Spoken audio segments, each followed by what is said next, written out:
नमस्कार। Fundamental analysis के इस 30th पार्ट में आपका स्वागत है। लास्ट लेक्चर में हमने रेवेन्यू और एक्सपेंसेस के बारे में बात की थी। हमने देखा कि एक्सपेंसेस सेक्शन में 5 सब सेक्शंस है। Employee benefits expenses, operating expenses, finance cost, depreciation and amortization expense और अदर एक्सपेंसेस। इसमें ये जो फाइनेंस कॉस्ट है उस पर आपको खास नजर रखने की जरूरत है। फाइनेंस कॉस्ट के पीछे नोट नंबर 26 लिखा है। चलो तो देखते हैं कि नोट नंबर 26 में क्या लिखा है। नोट नंबर 26 में लिखा है कि कंपनी के इंटरेस्ट एक्सपेंस फाइनेंशियल ईयर 2018 में 48 करोड़ थे और अदर बोरोइंग कॉस्ट 1 करोड़ थी। कंपनी जो लोन लेती है उस पर उसको इंटरेस्ट पे करना पड़ता है और ये इंटरेस्ट कंपनी के लिए एक्सपेंस होता है जो कि फाइनेंस कॉस्ट में दिखाया जाता है। तो ये देखना जरूरी है कि कंपनी का जो इंटरेस्ट एक्सपेंस है वो रेवेन्यू का कितना % है। यहाँ पर हम देख सकते हैं कि आईसीआईसीआई सिक्योरिटीज का इंटरेस्ट एक्सपेंस 48 करोड़ है और उनका रेवेन्यू 1859 करोड़ है। So interest divided by revenue multiplied by 100, that is 48 crore divided by 1859 crore multiplied by 100 is equal to 2.58%। यानी कंपनी का 2.5% रेवेन्यू इंटरेस्ट एक्सपेंस में खर्च हो जाता है जो कि लिमिट में है। कई कंपनीज का बहुत सारा रेवेन्यू इंटरेस्ट एक्सपेंस में ही चला जाता है। सो अगर कंपनी ने अपनी कैपेसिटी से ज्यादा डेट उठाया है और कंपनी का ज्यादातर रेवेन्यू इंटरेस्ट एक्सपेंस में ही जा रहा है तो ये एक सोचने वाली बात है। आपको उस कंपनी को डीपली एनालाइज करना होगा, चेक करना होगा कि उन्होंने डेट किस लिए लिया और क्या वो उस डेट को आसानी से रिपे कर पाएगी या नहीं। अगर नहीं तो आपको सावधान होने की जरूरत है।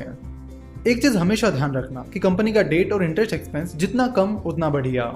जब आप कंपनी के रेवेन्यू में से सारे एक्सपेंसेस निकाल देते हो तो आपको कंपनी का प्रॉफिट बिफोर टैक्स मिलता है जिसे पीबीटी भी कहा जाता है।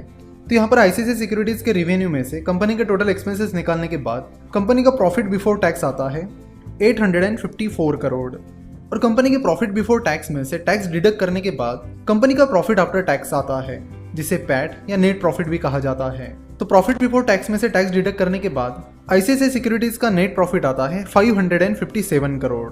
तो फाइनेंशियल ईयर 2018 में आईसीआईसीआई सिक्योरिटीज को 557 करोड़ का प्रॉफिट हुआ है और फाइनेंशियल ईयर 2017 में कंपनी को 338 करोड़ का प्रॉफिट हुआ था। तो यहाँ पर आपको देखने की जरूरत है कि कंपनी का जो नेट प्रॉफिट है वो पिछले 10 सालों में कैसा रहा है। तो प्रॉफिट को ट्रैक करना बहुत जरूरी है और प्रॉफिट के साथ एक और चीज है जिस पर आपको ध्यान रखना होगा, उसका नाम है प्रॉफिट मार्जिन। प्रॉफिट मार्जिन का फॉर्मूला है profit divided by revenue multiplied by 100।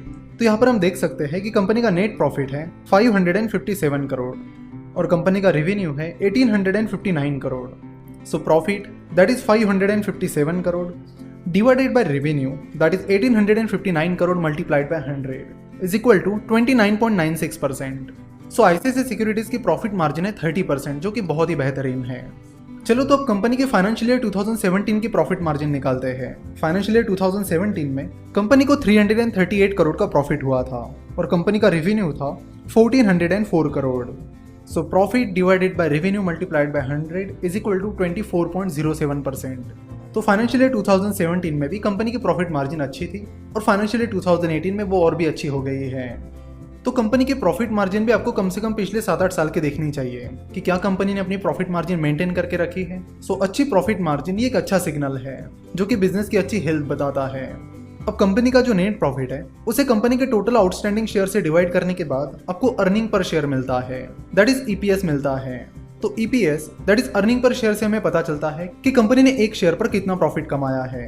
तो यहाँ पर आईसीआईसीआई सिक्योरिटीज का ईपीएस है 17.31 जो कि फाइनेंशियल ईयर 2017 में 10.51 था।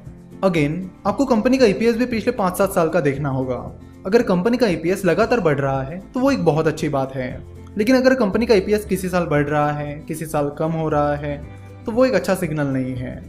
तो प्रॉफिट एंड लॉस स्टेटमेंट में जो भी चीजें हमने देखी, जो भी रेशियोज हमने देखे, उनका आपको पिछले 5 से 7 साल का ट्रैक रिकॉर्ड देखना होगा क्योंकि बस 1-2 साल का डेटा चेक करके कुछ भी आइडिया नहीं आती है। सो आपको अपना टाइम इन्वेस्ट करके इसका डीप एनालिसिस करना होगा और पिछले 5 से 7 साल का पूरा डेटा निकालना होगा। तो यहाँ पर हमारा प्रॉफिट एंड लॉस स्टेटमेंट का एनालिसिस समाप्त होता है। नेक्स्ट लेक्चर में हम कैश फ्लो स्टेटमेंट के बारे में बात करेंगे जो कि बहुत बहुत इंपॉर्टेंट है। बहुत सारे लोग कैश फ्लो को निगलेक्ट करते हैं, उसका एनालिसिस करना पसंद नहीं करते जो कि बहुत ही गलत बात है। सो नेक्स्ट लेक्चर में हम कैश फ्लो स्टेटमेंट देखेंगे।